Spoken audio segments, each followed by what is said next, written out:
Hello बच्चों, ये question है आपके चैप्टर से रिलेटेड कुछ।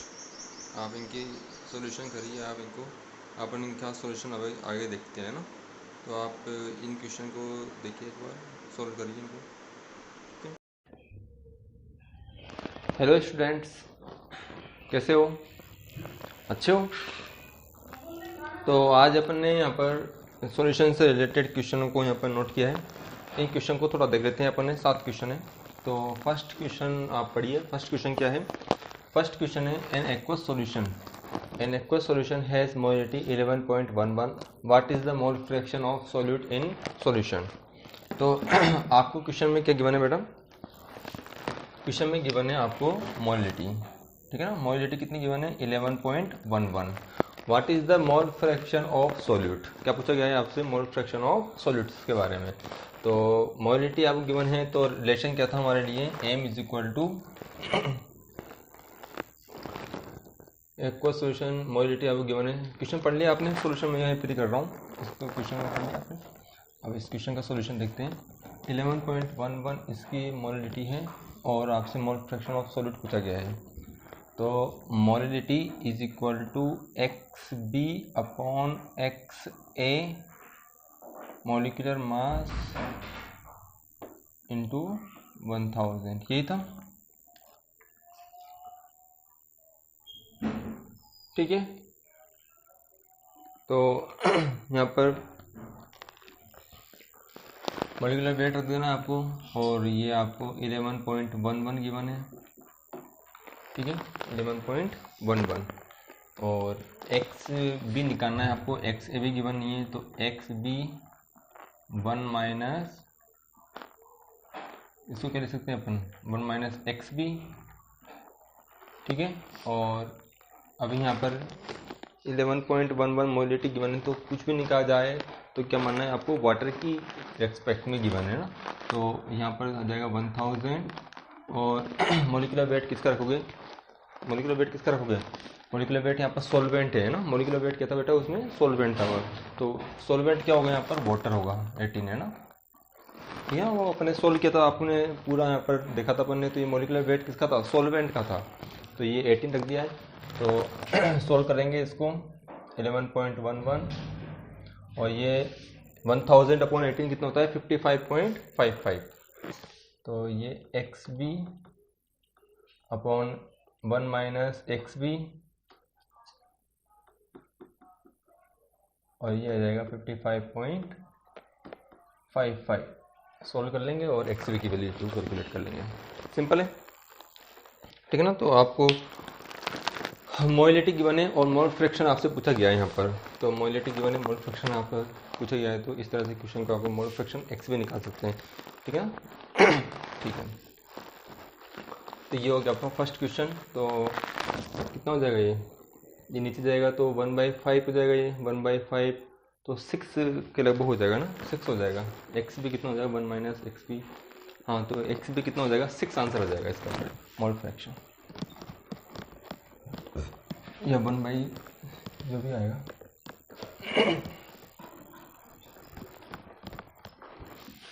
तो यहाँ पर पूरा सोल्व करोगे तो आ जाएगा यहाँ पर एक्स बी 1 से ज़्यादा आ नहीं सकता ना आंसर। 1 से ज़्यादा आएंगे, 6 नहीं आएगा सॉरी। तो ये हो जाएगा 5, है ना। तो ये हो जाएगा 5 माइनस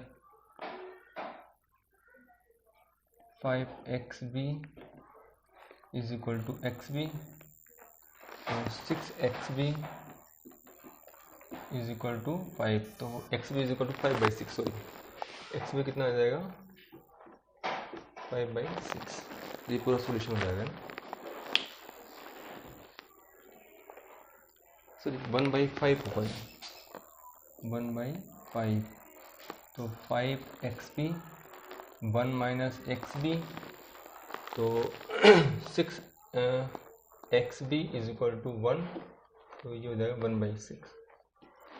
तो ठीक है ना, ओके। 1/6 आंसर हो जाएगा इसका। तो ये फर्स्ट क्वेश्चन है, 1/6 आंसर इसका। नेक्स्ट क्वेश्चन देखिए। 18 molarity of H2SO4 if density of solution is 1.8 ग्राम पर ml या ग्राम पर सेंटीमीटर क्यूब, कैलकुलेट मोलरिटी। तो इस क्वेश्चन में आपको मोलरिटी गिवन है, डेंसिटी गिवन है और आपकी मोलरिटी पूछा गया है। तो रिलेशन क्या था, molarity is equal to 1000 m upon 1000 d minus m into molecular mass. तो क्या निकालना है आपको बेटा, यहाँ पर मोलरिटी निकालनी, स्मॉल m निकालना है। तो स्मॉल m निकालना है तो स्मॉल m 1000 m की जगह पर 18 रख देना, डेंसिटी की जगह पर 1.8, m वापस 18 और मोलिकुलर मास 98। सॉल्व कर लेना, आंसर निकालना। तो इसमें जो है ना मोलरिटी निकालनी, स्मॉल m निकालना है, m की जगह पर 18, d की जगह पर डेंसिटी, m की जगह पर 18 और मोलिकुलर मास 98।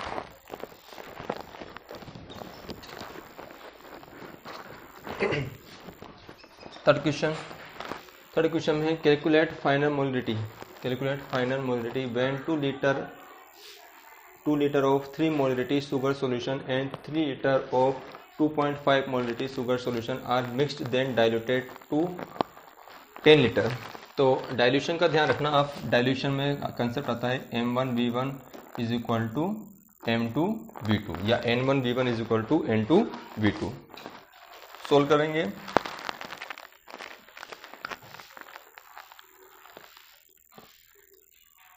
ठीक है, calculate final molarity when 2 liter of 3 molarity sugar solution and 3 liter of 2.5 molarity sugar solution are mixed then diluted. तो इसको इस तरह से M1V1 plus M2V2 is equal to M total V total या V resultant. तो M1V1 2 into 3 plus 2.5 into 3 total और इसको 10 litre का डाइल्यूटेड किया है। तो इसको सोल्व कर लेंगे और M कैलकुलेट कर लेना, सिंपल है। ठीक है, डाइल्यूशन में ध्यान रखना कि before dilution after dilution number of moles क्या रहते हैं, सेम। जैसे कोई भी सॉल्यूशन है, यदि 1 लीटर है, इसको आपने डाइल्यूट करके 10 लीटर में चेंज कर दिया है, तो यहाँ पर डाइल्यूशन करने पर remaining moles before dilution after dilution number of moles क्या रहेंगे, सेम। तो M1V1 इज इक्वल टू M2V2। नेक्स्ट क्वेश्चन क्या है, 5 litre solution of H2O2 are decompose give 100 litre O2 at STP, calculate V मतलब यहाँ पर कैलकुलेट V मतलब यहाँ पर आपको वॉल्यूम स्ट्रेंथ कैलकुलेट करना है। पूरा क्वेश्चन सुन लेना। 5 litre solution of H2O2 are decomposition gives 100 litre O2 at STP, calculate volume strength. तो वॉल्यूम स्ट्रेंथ क्या होती है, 1 लीटर H2O2 से कितनी लीटर ऑक्सीजन हमको मिलती है। तो 100 लीटर 5 लीटर से मिल रहा है हमको 100, तो 1 लीटर से कितना मिलेगा 100 अपॉन 5, तो कितना हो जाएगा बेटा ये 20 V। तो वॉल्यूम स्ट्रेंथ कितनी जाएगी 20 V, वॉल्यूम स्ट्रेंथ कितनी जाएगी 20 V। तो ये हो गया 4th नंबर का क्वेश्चन, आंसर आ जाएगा 20। वॉल्यूम स्ट्रेंथ होती है 1 लीटर H2O2 से कितने लीटर ऑक्सीजन हमको को मिलती है। तो 5 लीटर से कितनी मिल रही थी 100 लीटर O2, तो 1 लीटर से कितना मिलेगा 20। Next question, calculate molarity normality if volume strength for 20 V H2O2। तो 20 V क्या है यहाँ पर वॉल्यूम स्ट्रेंथ है। तो मोलरिटी के रिलेशन है capital M is equal to x upon 11.2 और नॉर्मलिटी है x अपॉन 5.6 और स्ट्रेंथ इज इक्वल टू है x upon 5.6 into equivalent weight. तो x की जगह पर 20 रख देना, 20 अपॉन 11.2 तो मोलरिटी जाएगा, 20 अपॉन 5.6 तो नॉर्मलिटी आ जाएगा, क्योंकि H2O2 का वैलेंसी फैक्टर कितना होता है 2 होता है। तो ये नॉर्मलिटी निकालने के लिए मोलरिटी x अपॉन 11.2 इंटू 2 करोगे तो 5.6 आ जाएगा यहाँ पर, ठीक है ना। तो ये 15 नंबर क्वेश्चन हो गया।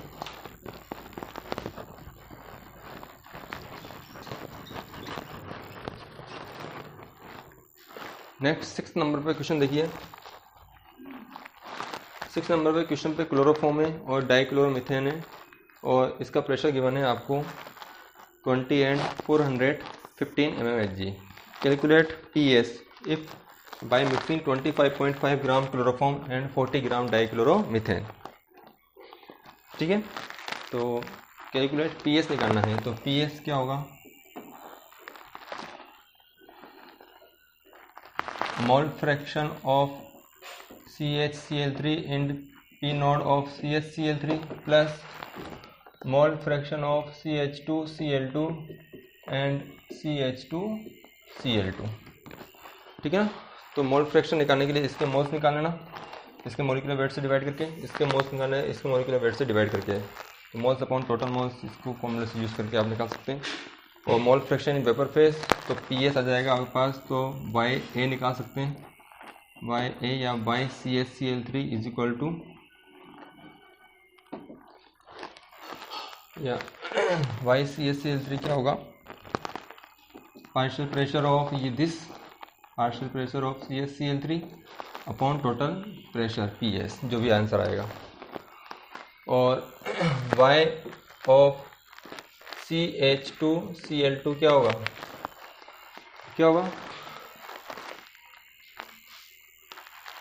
Partial pressure of CH2Cl2 this value जो आएगी यहाँ पर रखना है, और टोटल प्रेशर, तो ये आ जाएगा CHCl2 का वेपर फेज में मोल फ्रैक्शन। क्वेश्चन समझना है, यहाँ पर ध्यान देना कि आपको P नोड और P नोड की वैल्यू गिवन है यहाँ पर। तो P नोड की वैल्यू यहाँ रखनी है, जैसे कि यहाँ पर 200 रखना है क्लोरोफॉर्म के केस में, और मोल फ्रैक्शन निकाल लेना है उसका, ये मोल्स आपको गिवन है, वेट आपको गिवन है, मोल्स निकाल लोगे यहाँ से तो मोल फ्रैक्शन निकल जाएंगे। तो ये जो वैल्यू आएगी उस वैल्यू को यहाँ पर रखना है, और ये जो वैल्यू इनको दोनों को सोल्व करने पर जो आएगी वो यहाँ पर रखना है, तो मोल फ्रैक्शन यहाँ से निकाल सकते हैं। सोल्व करना है, इसका मेथड मैंने बता दिया है जो भी है, ठीक है ना। तो समझ में आया ना मेथड क्या है। क्लोरोफॉर्म के यहाँ पर आपको प्रेशर गिवन है, डाइक्लोरोमीथेन का प्रेशर गिवन है, P नोड की जगह पर ये वैल्यू रखनी है, इस P नोड की जगह पर ये वैल्यू रखनी है। मोल फ्रैक्शन वेट से निकाल सकते हो, मोल से, ठीक है।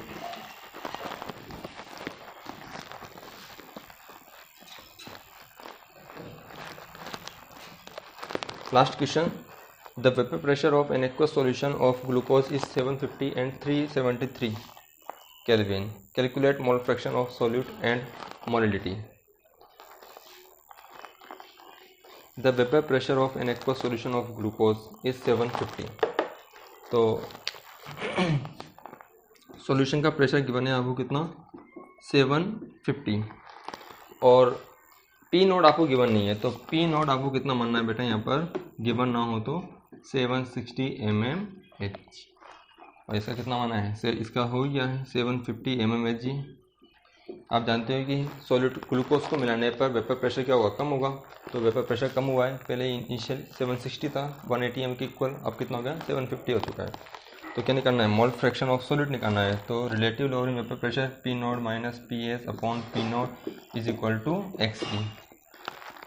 P नोड की जगह पर P नोड की वैल्यू, PS की जगह पर PS की वैल्यू, P नोड की जगह पर P नोड की वैल्यू, तो XP अपन में आ जाएगा, ठीक है। और मोलिटी निकालनी है यहाँ से, तो ये जो वैल्यू आएगी, तो मोलिटी निकालने के लिए क्या चाहिए आपको, moles upon weight of solvent, ठीक है ना, moles upon weight of solvent.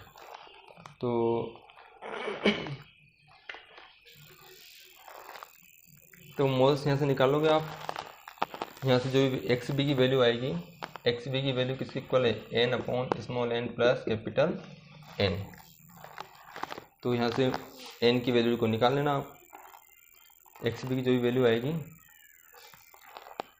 देखो यहाँ पर इसको सॉल्व करते हैं, एक मिनट, 760 माइनस 750 अपॉन क्या जाएगा 760, तो कितना हो जाएगा 10 अपॉन, कितना आंसर आएगा ये 10 अपॉन 760, तो 1/760 आ गया यहाँ पर, ठीक है ना, 1/76, तो 1/76 इसके इक्वल होगा, मोल फ्रैक्शन है small n upon small n plus capital N is equal to 1/76। तो 76 n is equal to small n plus capital N. तो capital N is equal to क्या होगा 75 एन। तो n upon capital N is equal to 1/75 ये ratio आएगा। मतलब moles of solid कितना आ गया 1, मोल्स ऑफ सॉल्वेंट कितना आ गया 75।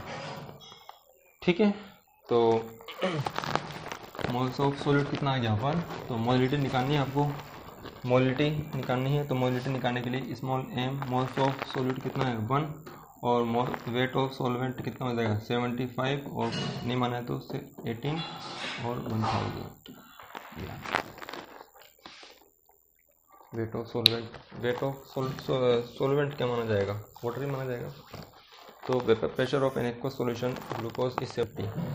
तो वेपर प्रेशर कितना है 750 है ग्लूकोज के सॉल्यूशन का। तो 750 है तो प्योर फेज में कितना होगा 760 मानना है आपको, है ना, नहीं दिया जाते। तो इससे मोल फ्रैक्शन निकाल लिया। मोल फ्रैक्शन कितना आ गया 1/76। तो मोल्स का रेशो क्या आ जाएगा 1/75। तो मोल्स ऑफ सॉलिड कितना आ गया 1 और मोल्स ऑफ सॉल्वेंट कितना आ गया 75। तो मोल्स ऑफ मोलिटी क्या होती है moles upon weight of solvent. तो मोल्स कितना है 1 एंड वेट ऑफ सॉल्वेंट तो वेट निकालने के लिए क्या करोगे मोल्स को मोलिकुलर वेट से मल्टीप्लाई करोगे और किलोग्राम में चेंज करने के लिए 1000 से डिवाइड करोगे तो मल्टीप्लाई हो जाएगा। ये आंसर आएगा आपका। तो आंसर आपका मोलिटी इज इक्वल टू ये 55.5 होता है अपॉन 75 जो भी आंसर ये मोलिटी हो जाएगा। ठीक है, तो इस 7 क्वेश्चन थे, इनको आप नोट कर लेना अपनी नोटबुक में और आगे के क्वेश्चन भी अपन करेंगे। ठीक है।